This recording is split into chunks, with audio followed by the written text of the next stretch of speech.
a mentalidade brasileira é uma mentalidade emocional, diferentemente de outros povos que a gente tem, como o americano e o chinês, que tem uma visão mais centrada para negócio e resultado. O brasileiro é muito criativo, né? Nós somos muito inovadores. Que é um lado muito disruptivo que a gente está entrando aí, que é a inteligência artificial, né? E quando se fala inteligência artificial, a gente já está indo para um estágio da biotecnologia. Fazer certo e não fácil. Fazer o certo desde o início. Eu prefiro ter 5 bons indicadores de performance que me mostram o teu caminho do que eu ter 20 que não me levam a lugar nenhum. O objetivo final de todo negócio é ganhar dinheiro, né? Então, se a gente faz a gestão correta... Todo mundo trabalha para isso. Todo mundo trabalha para isso. Olá, tudo bem? Sejam bem-vindos ao podcast da Valos e hoje nós temos um super convidado, um convidado especial, um mega parceiro, Fernando Trota, que está aqui com a gente para falar um pouco mais do projeto da Triven, assim como é essa modalidade toda do CFO as a Service. Então, Fernando, seja bem-vindo no nosso primeiro podcast da Valos para falar um pouco sobre finanças, estratégias e negócio, que é fundamental para o nosso dia a dia. Perfeito. Então, é um privilégio, né? Então, saudação a todos aí que estão nos ouvindo, assistindo. Então, privilégio ser o participante aqui da primeira versão, né? Então, obrigado pelo convite. Vamos tentar falar um pouquinho e compartilhar um pouco da nossa experiência, nossa história aqui com vocês. Galera, deixa eu fazer um agradecimento especial aqui para essa turma que faz parte dessa história que a gente está fazendo hoje aqui, o primeiro podcast da Valos, né? Fernando Trota, que está aqui do meu lado, CEO da Triven, Fábio Sung, da Zumbi, que é nosso parceiro estratégico dentro aqui do Hub Primavera, e também agradecer também o trio Parada Dura, Deco, Juca e Maurício, que são os 3 parceiraços nossos aqui. Agradecer ao time da Valos, está aqui. Hoje o Enzo está nos representando aqui no estúdio, fazendo toda a parte de cobertura, mas mandar um abraço para o Renato, Jordane, Davi e também a Sofia, que faz parte desse projeto belíssimo, dentro do projeto que a gente está construindo dentro da Valos. E também agradecer a Cati, que é sempre nossa parceira estratégica e que a gente tem um orgulho tremendo de participar desse projeto. E vamos começar o nosso bate-papo aqui com Fernando Trota, da Triven. Vamos lá, bora lá. Ótimo. E o mais importante, Fernando, eu queria começar já fazendo uma provocação. Como que um engenheiro foi para a área de finanças? e como que esse engenheiro hoje vê essa arquitetura de finanças, principalmente no mundo, que a gente está vivendo uma revolução digital. E aí, como é que é essa mentalidade que hoje nós estamos vivendo e que a Triven está trazendo para as organizações? Perfeito. Bom, eu sou suspeito para falar, né? Mas eu sou de uma geração onde o engenheiro não tinha lugar, né?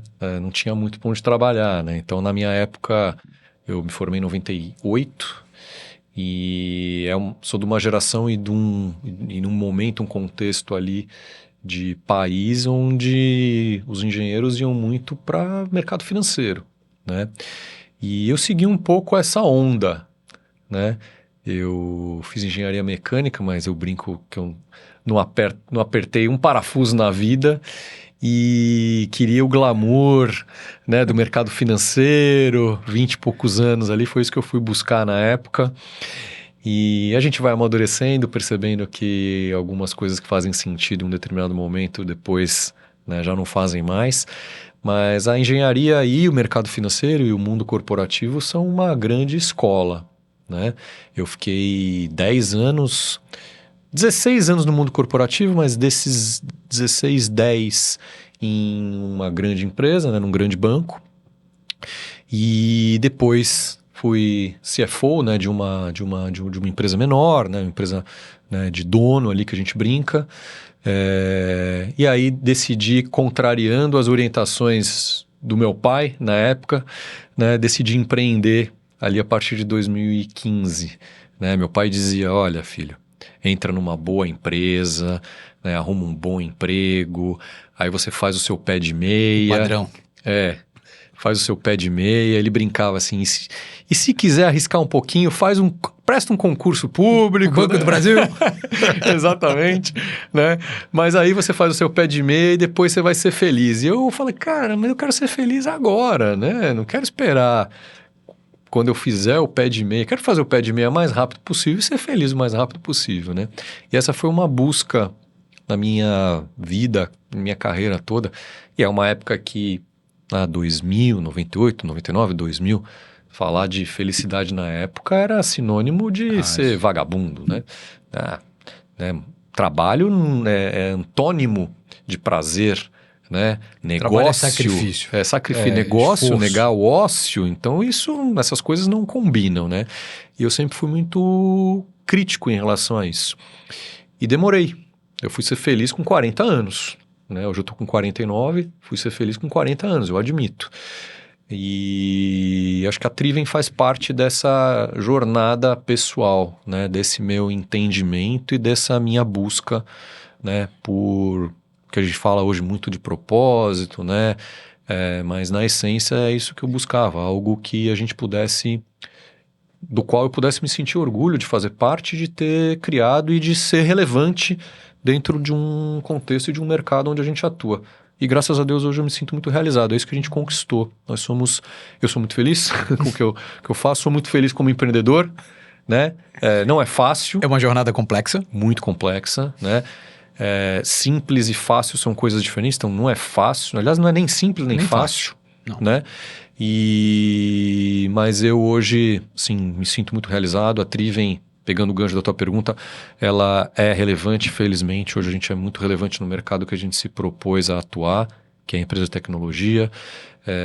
A gente entrega valor efetivamente, sente, né, essa reciprocidade, e isso dá muito orgulho, né, naquilo que a gente construiu. Temos um time muito engajado. Então, estamos aqui, né, juntos, vizinhos, e graças à Triven, né, conhecemos parceiros, amigos, né? Então, não tenho do que reclamar, não, tá? O empreendedorismo no Brasil é sempre é o fio da navalha o tempo todo. E a gente está se aprimorando. E quando a gente tem a oportunidade, que eu acho que é um desafio nosso como brasileiros, do nível de maturidade de gestão. E quando eu falo de maturidade de gestão, eu falo em gestão humana, eu falo na gestão da comunicação e principalmente na gestão financeira. Que, de novo, parece que, assim como o ócio criativo era um palavrão, cuidar de finanças, não, isso não é para mim, até para uma mentalidade do brasileiro. A mentalidade brasileira é uma mentalidade emocional, diferentemente de outros povos que a gente tem, como o americano e o chinês, que tem uma visão mais centrada para negócio e resultado. Perfeito. A Triven faz um balanceamento, né, numa entrega diferenciada. E aí é importante a gente pensar a diferença entre um BPO e um as a service mais gourmet, como a gente estava conversando anteriormente. Quando você fala de propósito, qual é o grande propósito da Triven para os seus clientes? O que a Triven entrega realmente de valor, né? Quando a gente olha assim para essa consistência de você no teu pitch, falando de você fazer algo relevante, qual é a grande diferença que faz essa relevância e faz essa diferença entre BPO e a Triven? Perfeito. Bom, a gente criou uma frase que traduz perfeitamente, né, o que eu tô trazendo aqui para você, Adonai. Nós apoiamos os empreendedores na execução do futuro. Então, quando nós criamos essa frase e nós executamos e implementamos ela no nosso dia a dia, tem algumas mensagens aqui subliminares, né? Então, o apoiamos os fundadores de dar respaldo, né? O nosso foco, o nosso propósito é apoiar o fundador, o empreendedor. Então, o nosso mandato é com os empreendedores. E a execução significa a gente encostar a barriga no balcão juntos, né? Sujar a mão de graxa, né?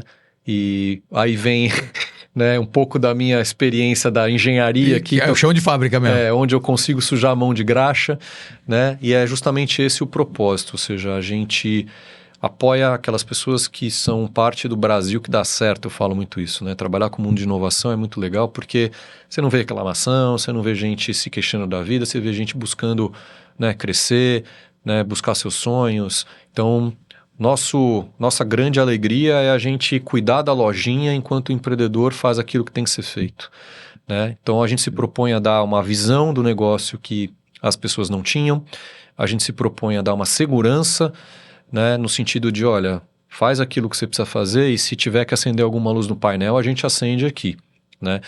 E dá respaldo principalmente, né? Dá respaldo para as tomadas de decisão, que significa liberar o tempo do empreendedor para ele fazer efetivamente o papel, né, que é o que ele tem que fazer. Então, Isso se traduz como? Se traduz nos serviços que a gente presta, né? Então, o CFO as a Service é a tradução, é a materialização, né, dessa missão, né? Basicamente, é um time financeiro alocado de forma part-time, né, onde existe uma inteligência no uso dos recursos, né? A gente brinca muito falando que não é porque todo mundo toma leite que precisa ter uma vaca dentro de casa, então você pode ter acesso a um profissional C-level de altíssima experiência, né, dentro de um orçamento que as startups, né, dentro de um ciclo podem, né, investir. E nós, como eu falei, entregamos e fazemos parte do time de cada um dos nossos clientes. Hoje são 72 empresas, 72 startups que a gente apoia. Foram mais de 200 em quase 10 anos, né? 9 anos de história. E apesar de terem sido muitos clientes e de ter uma carteira hoje relevante, nós vestimos a camisa, assumimos a identidade de cada um desses clientes. Então, eu, Fernando, sou o CFO da Values, da porta para fora, eu tenho uma chave de e-mail, eu respondo como parte do time financeiro, eu falo... O que é uma grande responsabilidade, né, Muito. Fernando? Porque Uhum. a gente vê, Uhum. a gente tem acompanhado também em outras mentorias estratégicas, o papel do financeiro quando ele tem uma pegada, Sim. quando ele tem essa pegada que... Principalmente quando você falou de inteligência, né? Ou seja, você traz uma inteligência para dentro da companhia. E essa inteligência, ela deve operar por meio de indicadores de performance. Perfeito. Uhum. Dentro dos indicadores de performance hoje, e aí fazendo uma análise de maturidade, voltando à nossa pergunta anterior, Sim. o que nós temos hoje de defasagem em termos de performance ideal de trabalho com a realidade que nós encontramos nas empresas hoje? Que esse é o desafio de quem vai sentar nessa cadeira, porque automaticamente você senta na cadeira para tomar decisões junto com o CEO, Exatamente. o CFO, Uhum. ou um CEO, ou um Isso. C-level dentro da companhia que está dentro desse staff de comando e de gestão. Perfeitamente.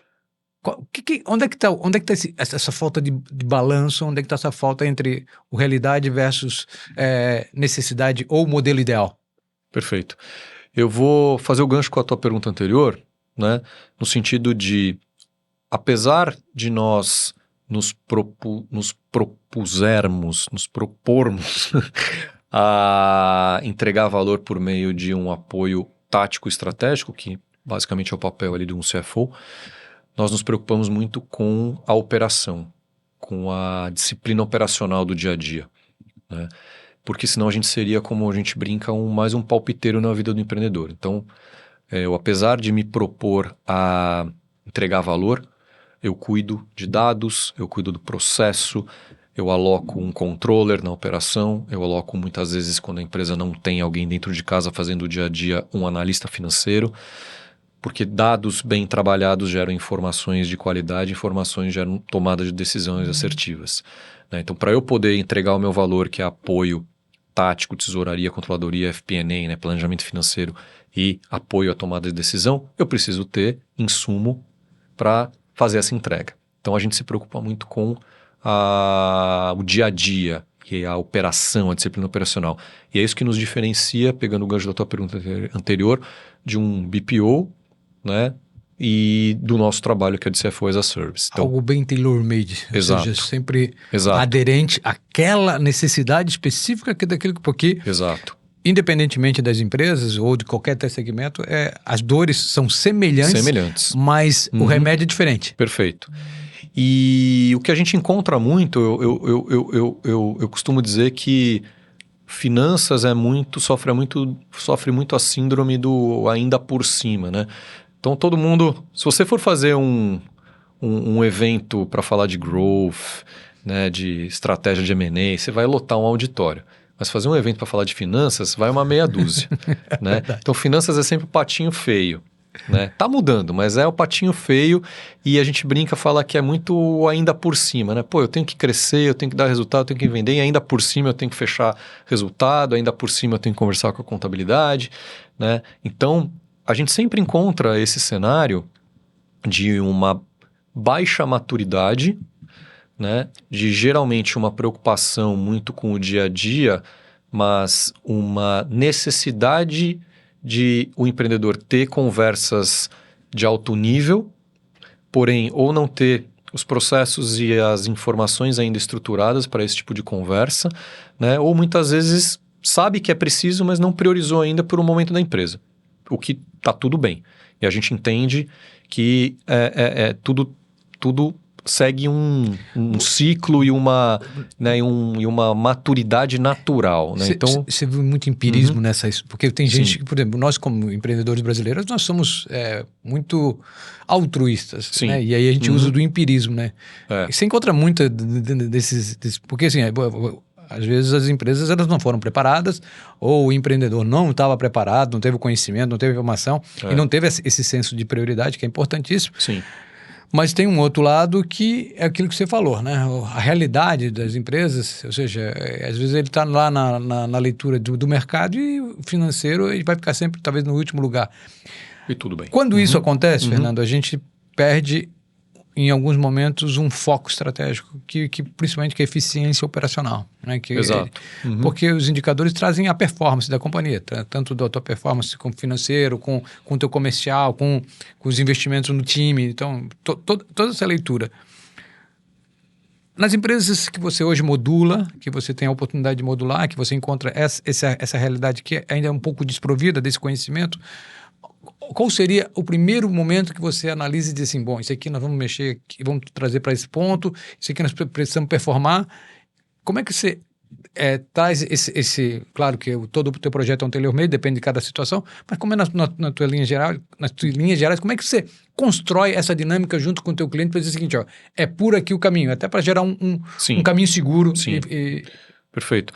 É tailor-made peronomútil. Né? A gente traz um script, uma metodologia e a gente replica, né, um processo padronizado, ferramentas padronizadas. Então a gente se especializou em algumas ferramentas, um stack de ferramentas que a gente empacotou no nosso cinto de 1001 utilidades.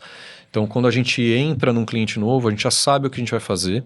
A gente já tem, né, um ferramental que a gente simplesmente muda o logo, trabalha a base de dados, trabalha o sistema financeiro para trazer esses dados para dentro de um framework que a gente já previamente construiu. Você traz um racional ou um dashboard para você entender a lógica daquela companhia. Tradução é uma planilha, um dashboard, uma ferramenta de BI e geralmente a gente trabalha com um sistema financeiro, um ERP financeiro, que ou é um dos pouquíssimos sistemas que nós nos especializamos, ou muitas vezes o cliente, invariavelmente, por a gente estar muito nichado, já usa um desses sistemas, então a gente fala, ótimo, já somos especialistas neles, ou quando a empresa tem os seus dados e os seus processos em Excel, a gente tomba isso para dentro desse formato. Então, apesar de ser tailor-made, a gente já traz um processo previamente desenhado e isso faz a curva de aprendizado e a curva de onboarding e de setup, digamos assim, muito mais veloz. Né? A primeira pergunta que a gente sempre faz para o empreendedor é o que é o growth, onde você quer chegar, qual é o teu propósito e qual é, né, o objetivo do teu negócio. Né? Então, se o empreendedor quer levar a startup para uma abertura de capital, o nosso foco em dados, informações e abordagem, finanças é finanças em qualquer empresa, mas a abordagem é completamente diferente daquele empreendedor que quer o famoso lifestyle business. Não, eu quero meu negócio só que se perpetue, né, para eu rodar e deixar supostamente num piloto automático aqui. Então, para esse primeiro empreendedor, eu não vou ler métricas e dar foco, né, e dar luz a informações que para ele não estão relacionadas e direcionadas e endereçando os objetivos daquela companhia. Né? Então, o que adianta eu falar para um empreendedor que quer fazer, por exemplo, um early exit, que as despesas dele estão 30% mais altas do que no ano passado? Ele fala, tá, legal, mas eu preciso crescer. Né? O meu drive é crescer receita para eu ficar atraente para uma saída. Então, é esse o foco da abordagem financeira. Então, a customização ela acontece muito nessa abordagem. E aí, obviamente, puxando o gancho, né, do que a gente falou aqui, eu tenho que trabalhar primeiro os dados para eles me gerarem essas informações para eu poder trazer informações e indicadores condizentes com aquilo que a gente quer enxergar, né? Então, a gente sempre identifica 3, 4 indicadores chaves que estão direcionados e relacionados ao objetivo principal da companhia, e é ali que a gente deposita o foco, né? Então, toda a construção, todo o setup, toda a abordagem, toda a condução do serviço acontece com base nesse ângulo. Excelente. Né? Bom, nós estamos aqui com o Fernando Trota, CEO da Trivium, num bate-papo muito bacana sobre finanças, inteligência de negócio. Exato. E você pode nos acompanhar também nos nossos canais, tanto no Instagram, quanto no YouTube, no LinkedIn. Nós estamos aqui trazendo sempre um tema interessante relacionado com a Valos. A Valos é uma empresa avaliadora de negócios, então temos aqui a oportunidade de trocar boas ideias. E voltando, Fernando, para o nosso tema, se a gente fosse hoje levantar 3 grandes desafios que as empresas hoje encontram, quais são os 3 maiores desafios que a gente olha na área de finanças hoje? Uma, a gente sabe que é recursos, ou seja, a gente tem um desafio de captação de recursos, nós temos uma economia que tem seus desafios, a economia brasileira, sim, ela é todo dia um mar de rosas, né? Sempre tem uma caixinha... O passado é incerto, né? Parafraseando um conhecido economista. Então, assim, dentro dessa leitura de um mercado que nós temos, de uma economia que é instável, num mundo que está aí também em ebulição, a gente também está num mundo muito frágil, né? A gente já estamos no mundo bunny há muito tempo, né? Então tem bastante desafios aqui. 3 prioridades ou 3 situações que você acha que são prioridades hoje dentro da organização para ela tomar ciência, e um case de sucesso claro, você não precisa revelar o nome da empresa, mas a gente pode ter um caso teu de sucesso que a gente, dona, nós saímos do A e fomos ver com esses resultados. Perfeito. O primeiro, acho que contextualizando um pouco, né? A gente já tem um contexto macroeconômico desafiador por si só. Isso que está posto para qualquer tipo de negócio, qualquer tamanho de empresa. Estamos no Brasil, que dispensa comentários. E nós, particularmente, estamos inseridos num universo de extremo risco, né? Trabalhar com startup num país como o nosso é o ativo de maior risco, né, que a gente pode encontrar. E o mercado de venture capital no Brasil, ele sofreu os impactos que todo mundo assistiu, né?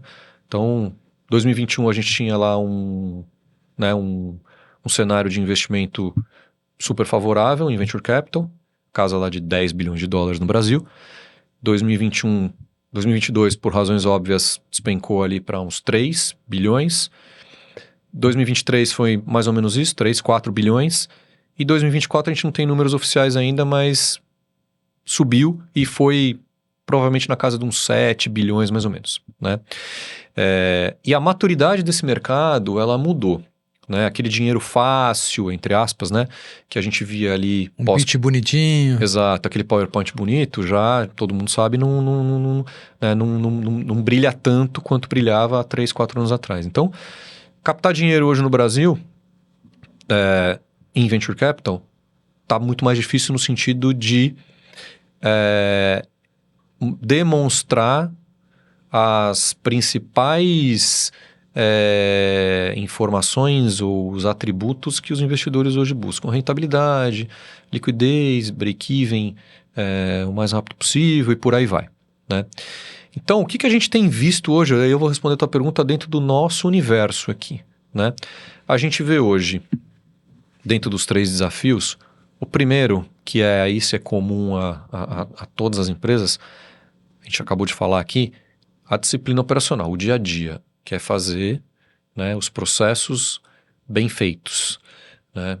E não só mapeá-los, executá-los com maestria. Executá-los. E aí você fala da disciplina, a disciplina não é só apenas foco, mas é a constância de propósitos. Essa constância que vai criando essa mentalidade. Exatamente. Então, trazendo para o nosso dia a dia aqui, né, mundano, contas pagas no dia, previsões do que temos de pagamentos, né, nos próximos dias, liberações de pagamentos sem atrasos, conciliações bancárias, fazer o teu sistema conversar com, né, e estar par e passo ali com o saldo bancário, gerar relatórios, gerar as métricas adequadas, ter gestão sobre as métricas geradas, criar ritos, né? E aí passar a ter governança, ler essas informações e tomar decisão. Então isso tudo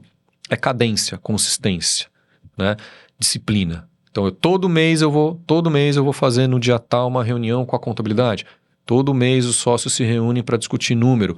Toda semana a gente tem o fechamento de caixa. Então essa consistência e cadência, ela vai gerando segurança, né? Confiabilidade na operação.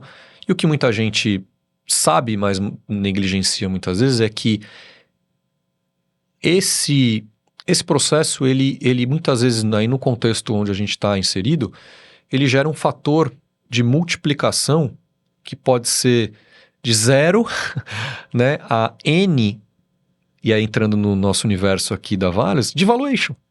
Então, quanto mais desorganizado for o processo financeiro, maior a percepção de risco, né? Por parte do investidor. Exatamente. E menor será a percepção de valor da companhia, né? Então pode parecer uma coisa, depois eu deixo para resolver ali, né? E isso está impactando diretamente no bolso do empreendedor. E quando você, entrando aqui, fazendo uma ilustração aqui positiva dentro dessa tua abordagem, o livro do Rancharan, a Disciplina 4DX, fala exatamente isso que você está falando. Vou focar no que é realmente importante, o que são os indicadores chaves, quais são as minhas medidas de direção para que eu possa construir o meu caminho, um placar da rodada, que é o meu dashboard. E você falou de constância e propósito e ritmo, né? Ou seja, eu preciso saber que alguém vai ter que bater aquele bumbo.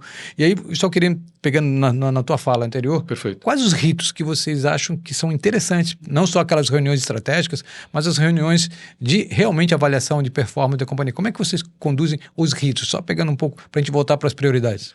A gente tem nos 3 níveis rotinas, né? Então, dentro daquele processo padrão, a gente, na camada operacional, no dia a dia, a gente faz metodologia ágil, né? Abertura de sprint da semana, quais são as prioridades, usa ferramentas para a gente poder, obviamente, traduzir demandas em processo, fluxograma, workflow, dailies para bater bumbo, né? Então, o operacional é bateção de bumbo.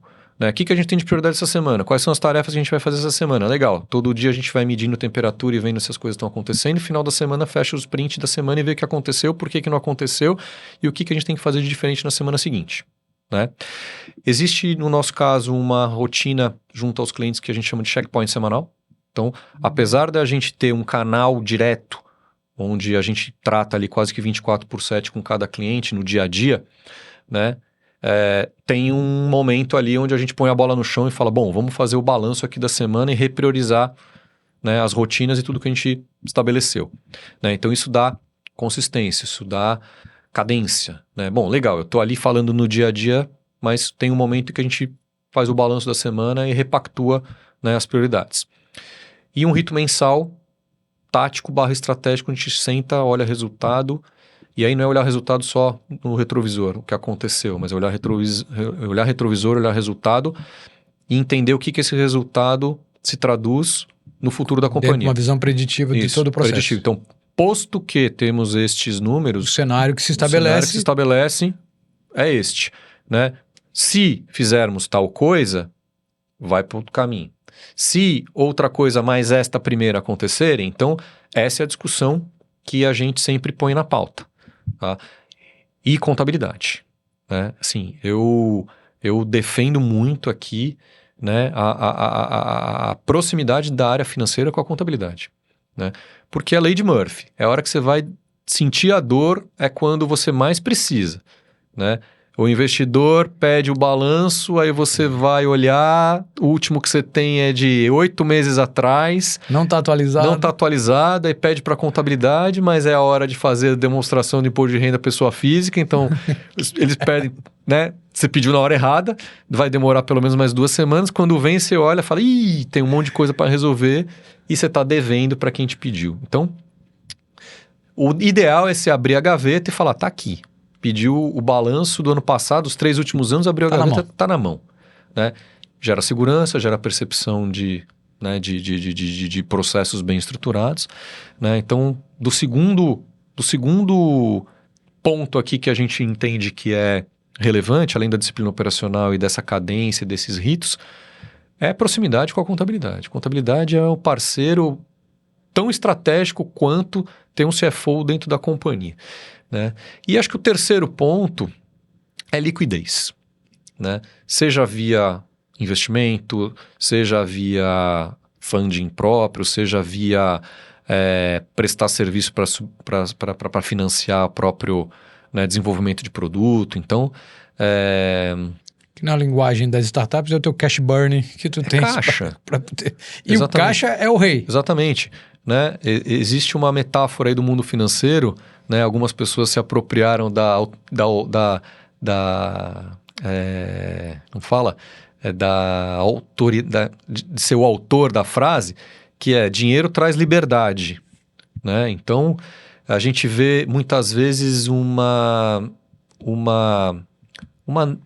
eu vou ser meio cruel aqui, mas uma certa negligência, é muito forte, mas no uso dos recursos, né? Principalmente quando é recurso de terceiro, né? Nós já tivemos casos de clientes que eu me perguntava assim, será que ele usaria dessa maneira se fosse o dinheiro dele? Próprio. Né?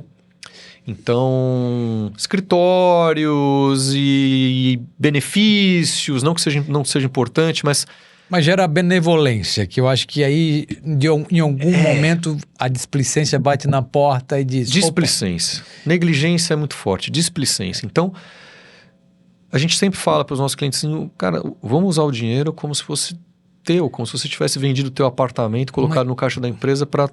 Né? Mas você percebe que isso pode ser um processo de maturidade? Total. Ou, e aí eu entrando num lado mais filosófico... Sim.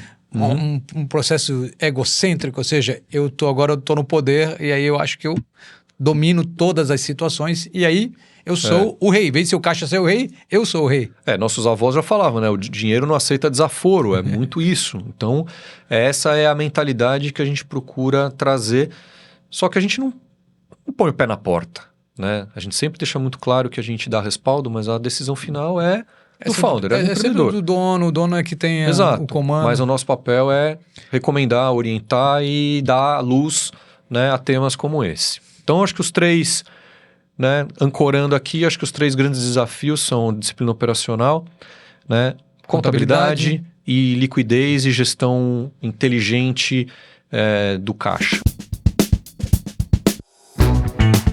Bom, se você chegou até aqui e está curtindo esse bate-papo legal com o Fernando, então aproveite para você acessar aqui nosso sininho aqui e dar um like bacana, porque nós teremos vários assuntos interessantes para os próximos episódios. E é fundamental que a gente possa estar bem posicionado nas redes sociais. Então, voltando para o nosso papo aqui com o Fernando Trota, da Triven, falando sobre estratégia, finanças e negócios. Vamos lá. Um caso específico, Fernando, que você saiu do plano A e foi para o plano B com bastante êxito. Onde é que estava o X da questão que vocês foram precisos e cirúrgicos? Bom, isso aqui virou a chave. Olha, tem alguns casos aqui, né? Recentemente a gente teve uma situação, ano passado, com um cliente que sofreu uma fraude. Um e-commerce, na verdade um marketplace, e transita muito dinheiro, usando até uma ferramenta conhecida no mercado. E alguns hackers invadiram, né, as finanças e, os caras sofreram uma fraude muito grande, né?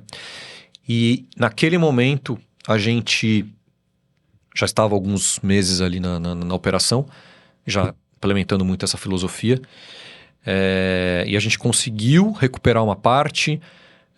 A gente fez alguns movimentos de crédito, a gente fez alguns movimentos de repactuação de dívida, a gente fez alguns movimentos de repactuação de pagamento de fornecedores. Enfim, a gente usou o arsenal todo que estava disponível naquele momento, mas a combinação disso de ações preventivas que já haviam sendo feitas nos meses anteriores e as ações ali paliativas e corretivas para a gente pôr a bola no chão. Nesse momento de guerra. De gestão de crise, né? A combinação desses dois fatores acabou gerando resultado.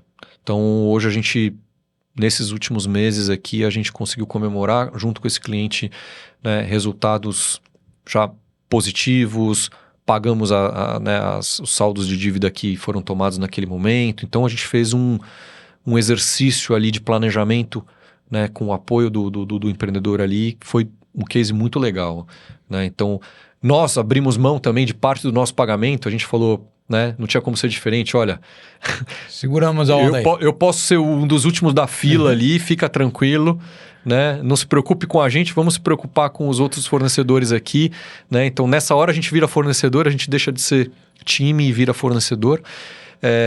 E as ações, graças a Deus, funcionaram. Então, se a gente não tivesse tido, né, um colchão ali e muitas vezes uma postura, mentalidade que o empreendedor acabou comprando. Que é, na verdade, uma mentalidade que consegue mapear riscos e analisar riscos futuros. Né? E aí sempre sempre essa tua reserva, ou seja, sempre esse teu save é muito importante. Você estar pronto ali para um desafio como esse. Olha, poucas vezes eu vi alguém em pânico. E essa foi uma situação que eu vi, né, gente muito séria em pânico, sem saber muito o que fazer. Então, a gente conseguiu ter a frieza ali de apoiar, de traçar o plano, de manobrar, né, de fazer as intervenções e felizmente a gente conseguiu apoiar ali. Então, agora deixa eu entrar num lado um pouco mais, que é um lado muito disruptivo que a gente está entrando aí, que é a inteligência artificial. Né? E quando se fala em inteligência artificial, a gente já está indo para um estágio da biotecnologia. Ou seja, hoje eu já tenho equipamentos que já estão usando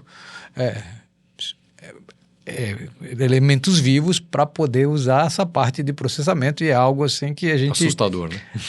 Se a gente pegar o relatório da MWeb, a gente vai ver que, nossa, inclusive recomendo que assistam a palestra da UM num evento em Austin, onde ela fala exatamente desse novo mundo que a gente está vivendo, onde não estão apenas robôs, mas nós temos aí a inteligência viva. Né? Quando a gente fala sobre tudo isso, a gente entra num desafio gigante, que é a estratégia. E muitas vezes a estratégia, a máquina tem um tipo de percepção e o humano tem uma outra inteligência. Né? Então, e a inteligência realmente é uma diferença.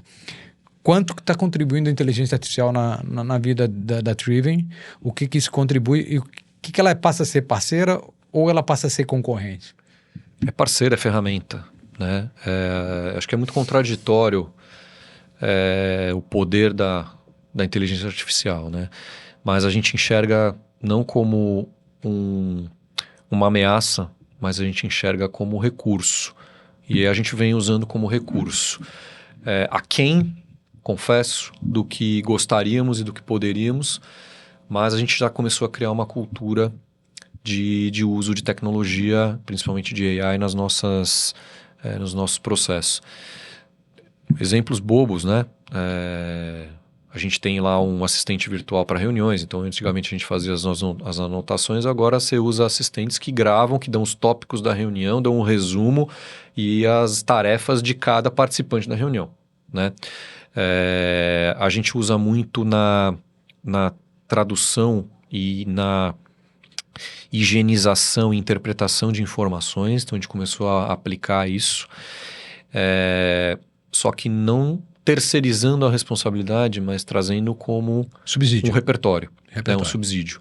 E é isso que a gente enxerga, né? A gente enxerga como um facilitador, como um repertório, mas sempre com uma visão crítica do humano, né? Uso de ChatGPT é muito comum no nosso dia a dia, Gemini lá traduzindo e resumindo e-mails, essa coisa. Grok e agora DeepSeek, e aí além de outras generativas, ainda que a gente tem muitas coisas. Exato. É um novo mundo. Exato. Ai. Desculpa, gente. Não, bora, tranquilo. Não. Vamos lá, tô empolgado aqui. Mas o que a gente está vendo na aplicação dos nossos processos, a gente está usando muito RPA, né? Umas automações, traduzindo aqui, automações de processos, sim, né? Sim.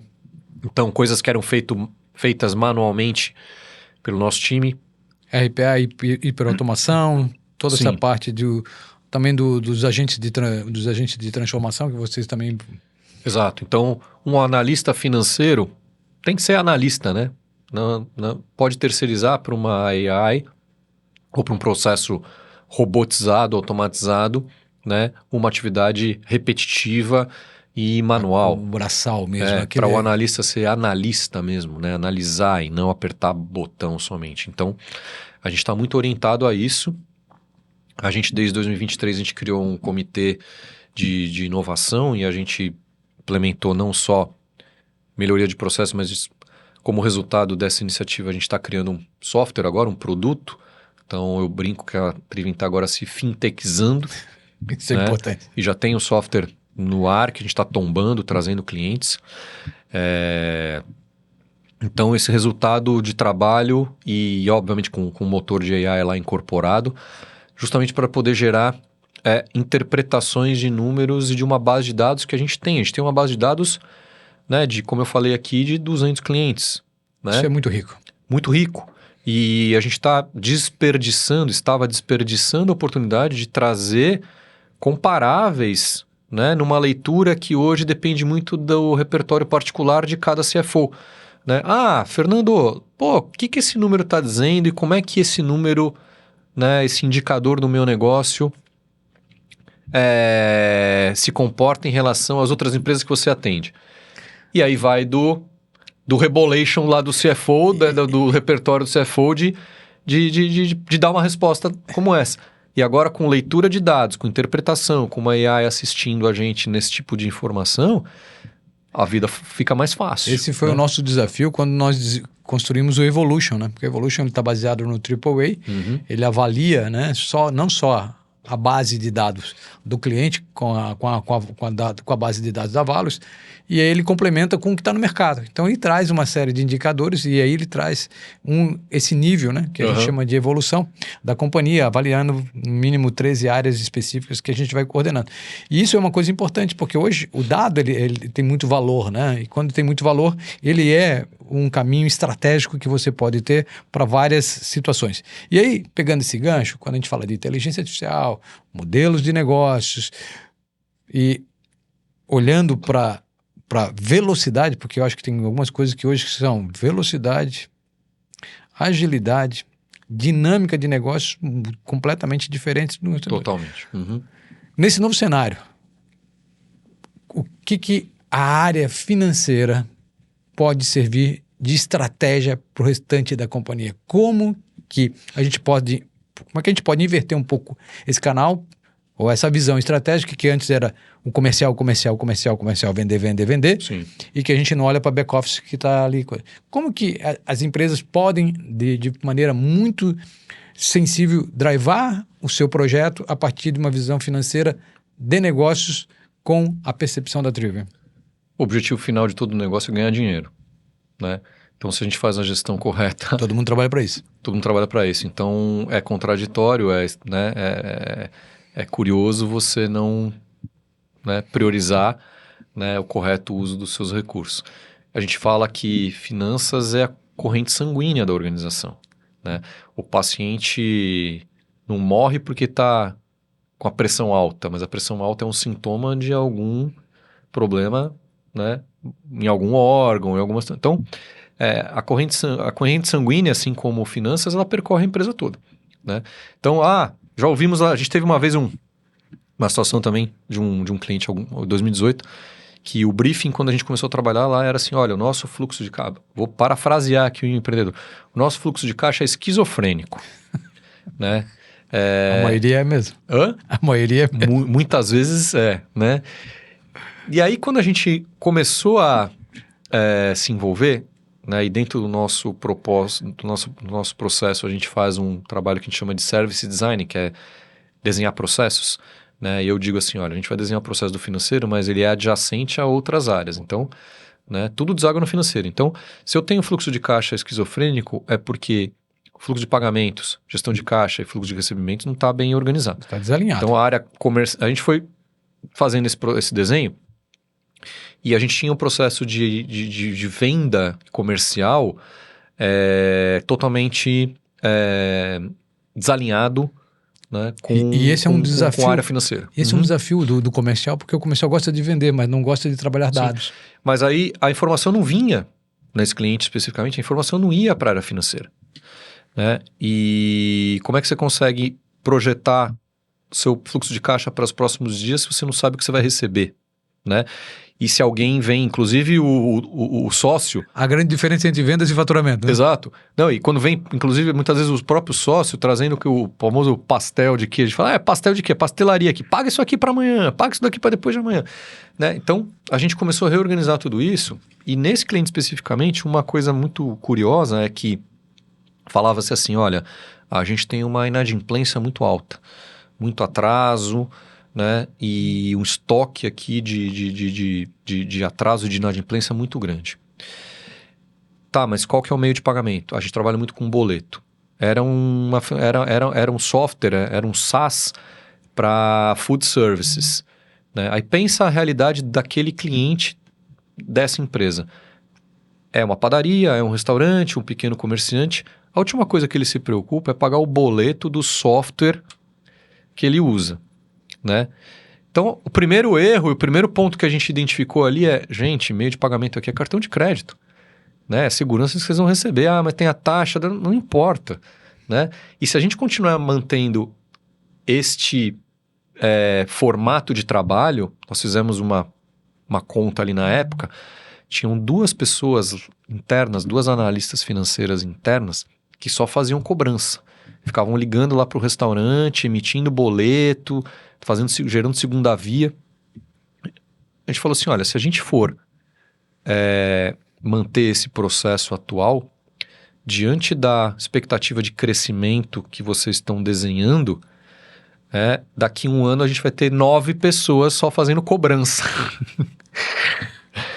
E aí a gente conseguiu convencer as pessoas, porque a área comercial dizia assim, não, mas se eu for vender por cartão de crédito, né, o dono do restaurante ali não vai querer, é sofisticado demais, né? E aí quando a gente foi se envolvendo e mudando essa política, e aí você precisa estar com o founder comprado, né, o CEO comprado. Porque ele é o mentor, ele é o inspirador da empresa como todo. Ele tem que ser o sponsor desse processo. Meses depois, o cenário já foi completamente diferente. Então, o problema não era o caixa, o fluxo de caixa esquizofrênico, né? Eram processos, inclusive comerciais, que estavam mal desenhados, uma política não muito bem estabelecida, cada pessoa da área comercial fazia do seu jeito, né? Um meio de pagamento errado para o mercado errado, né? Então, são ajustes ali que a gente conseguiu resolver com o olhar do processo e não pedindo mais dinheiro para o investidor, né? Para poder ter capital de giro para bancar a inadimplência alta. Né? Quando você vê essa realidade dos processos, né? Porque o processo, na verdade, é algo científico, né? Quando a gente faz um workflow, faz um fluxo realmente de trabalho organizado, a gente tem ali, principalmente, que eu acho que é o grande barato do processo, é que você vai identificando os gaps dentro desse desafio. Dentro desses gaps que nós temos hoje, falando um pouquinho e já indo para a nossa finaleira aqui do nosso bate-papo, sugestões que a gente pode trazer para o pessoal que está nos assistindo aqui no nosso podcast da Valos, que a gente possa ser dicas interessantes de por onde começar. Porque muitas vezes, o empreendedor, primeiro, ele não teve acesso à informação, ao conhecimento a respeito desse modelo de gestão. A gente não tem escolas adequadas, eu não digo que não são escolas adequadas, eu acho que a própria mentalidade do empreendedor brasileiro não acessa, porque temos hoje um Sebrae que dá muito suporte, muito apoio, tem muitas entidades. A própria CAT, que nós estamos aqui hoje, é uma aceleradora de negócios, né? Uma rede de apoio. É uma rede de apoio. Então é o seguinte, dica número 1 para a gente poder olhar para a companhia a partir dos indicadores de performance, para que eu possa olhar a companhia e analisando aqui uma coisa que é fundamental, que são os times, né? Porque isso é fundamental. Hoje. Eu preciso analisar, inclusive, produtividade, que tem o desafio do modelo híbrido com o modelo presencial, que é ainda uma incógnita para muita gente, né? Então, dica número 1, para que a gente possa fazer com que essa realidade, principalmente em termos de Brasil, a gente possa diminuir esse ato entre realidade e gestão eficiente de negócios. Excelente pergunta. Eu acho que podemos falar em 2 pontos aqui, Adonai. O primeiro, acho que sendo um pouco repetitivo aqui, mas é começar redondo, começar certo, desde do início. Começar desde o início é meio redundante, né? Mas fazer certo e não o fácil. Né? E fazer o certo desde o início. O segundo ponto que a gente costuma enxergar muito existe uma inércia, né? Uma letargia, mas no sentido de excesso de informações, muitas vezes. Às vezes é muito comum isso. Eu preciso gerar indicadores, né? E às vezes são excessos de indicadores que não trazem nenhum tipo de informação, deixa você mais perdido do que... Então, essa disciplina operacional desde o início... Aí você está falando de simplicidade inteligente, ou seja, eu vou simplificar, eu prefiro ter 5 bons indicadores de performance que me mostram o teu caminho do que eu ter 20 que não me levam a lugar nenhum. Exatamente. Então, o dia a dia é muito bem feitinho. E segundo ponto, escolhe os 2, 3 indicadores que são mais relevantes e vai sofisticando ao longo do tempo. Não adianta ter 20, que é o que você falou. Eu tenho 20 e não tenho nenhum, porque eu não sei. Às vezes eu fico gastando mais tempo gerando os indicadores do que interpretando e tomando decisão em cima deles. Então, esses são as maiores armadilhas que a gente já enfrentou e a gente já vivenciou, né, nesse nosso caminho aí. Bom, eu estou aqui com o Fernando Trota, engenheiro de formação. É isso aí. Podemos dizer que foi bancário, né? Ou seja, bancário. Não banqueiro, bancário. Bancário, que seria uma boa, né? Se fosse bancário. Antes fosse, mas bancário. A gente vai ter uma experiência absurda aqui, é parceiro, inclusive, da Valos, em vários projetos que nós estamos desenvolvendo aqui, amigos, e traz para a gente um pouco dessa realidade do CFO as a Service, que é muito importante para que a gente possa trazer a realidade da gestão de forma por realmente indicadores que realmente mostrem aquilo que é a tua verdade, que na verdade que é o teu panorama da tua companhia. Que conta a história, né? Os números que contam a história da companhia. E é importante olhar para tudo isso e ver que a gente tem aqui grandes oportunidades. Fernando, para a gente fazer a nossa última pergunta aqui, é o seguinte, hoje nós estamos bem no meio das startups, né? E a gente fala que hoje o índice de mortalidade das empresas é muito alto, né? Uns dizem que é 95%, outros dizem que já melhorou, já diminuiu, mas a gente ainda está em números muito altos ainda, agora como gestor, não como CFO, né? Como empreendedor. Como que a gente pode, então, minimizar esse risco de sucumbir dentro das organizações, principalmente em nível de Brasil? Porque eu acho que a gente tem, até porque a gente participa de algumas associações, a gente tem um compromisso de entregar algo para o ecossistema que seja relevante, né? Então, quando a gente traz essa oportunidade dessa troca de ideias, ou até num foco de educação corporativa, esse é um dos papéis que a gente exerce muito forte dentro da Valos, como que a gente pode, de forma muito substancial, diminuir essa mortalidade? Onde é que você vê que tem um eixo? O eixo é educação, o eixo é gestão, o eixo é melhoria de times. Onde é que está esse eixo que a gente pode complementar essa mentalidade empreendedora vencedora? Que eu acho que é um desafio muito grande, porque nós temos uma síndrome de cachorro vira-lata muito grande. Muito né? grande. Muito grande. E muitas vezes a gente não perde nenhuma oportunidade para quem está lá fora. Eu acho que a gente tem nós temos ainda grandes hiatos, né? Grandes vácuos ainda dentro de modelos de organização, mas a gente tem outros expoentes que estão aí mostrando para a gente que é possível. O brasileiro é muito, muito criativo, né? Nós somos muito inovadores, né? Mas respondendo a tua pergunta, eu vou surpreender aqui na minha resposta. Para mim não vou dizer gestão, governança, indicadores. Sabe o que eu acho de verdade? Rede de apoio. Estar presente com um parceiro, ter mentor, ter relacionamento, conversar com outros empreendedores, trocar ideia. Isso, para mim, na minha história, foi o que me tirou de diversas enrascadas, né? Adonai, como é que você tratou tal situação? Você já viveu uma situação como essa? Cara, o que eu faço? Por onde vai? Você conhece alguém que pode endereçar, me ajudar, me apoiar? Ou, me dar um caminho aqui? Então, para mim, acho que o fator principal, né, nessa solitude, né, que é ser... Que ser CEO ou quem está que é ser como empreendedor, se leve, exatamente. É solidão mesmo, é solitude. Não é solitude, é solidão mesmo. É solidão mesmo. Eu fui legal aqui com a gente. Fosse filosófico. É solidão, então rede de apoio, troca de experiência, comunidade, hub, como a gente está juntos aqui, isso faz toda a diferença para mim, na minha opinião. Bom, queria então agradecer ao Fernando da Triven, queria também agradecer ao meu querido Fábio Zoom, que está aqui com a gente direto da Zoom, que está com a gente dentro do projeto, é um grande parceiro. Queria também agradecer ao pessoal do Hub Primavera, que sempre nos recebeu e hoje é a sede da Valos aqui em Florianópolis. E também agradecer ao pessoal da CAT, que sempre foi muito generoso com todos os desafios. Nós temos bons desafios esse ano com a CAT. E, sem sombra de dúvida, agradecer ao time da Valos, que sempre foi meus queridos e amados profissionais que estão hoje fazem parte dessa empresa. É uma galera muito legal. É uma empresa jovem ainda, né? Uma empresa jovem, apesar de ter um sênior aqui, mas é uma empresa jovem. É jovem. E também a Triven, que faz parte dessa nossa história de sucesso. Então, Fernando, deixo para você aí nossas últimas palavras para mandar uma super mensagem para essa galera que está assistindo a gente com esses desafios que nós falamos sobre hoje. Bom, galera, agradeço o convite, obrigado mais uma vez, um prazer, sempre pode contar comigo.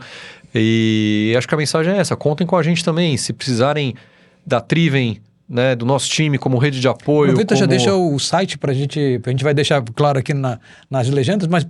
Perfeito. Triven com N de navio no final.com.br, simples assim. Então, contem com a gente também, a gente tem o propósito de apoiar, de trocar ideia, de apoiar, como eu falei, os fundadores na execução do futuro, então contem conosco também.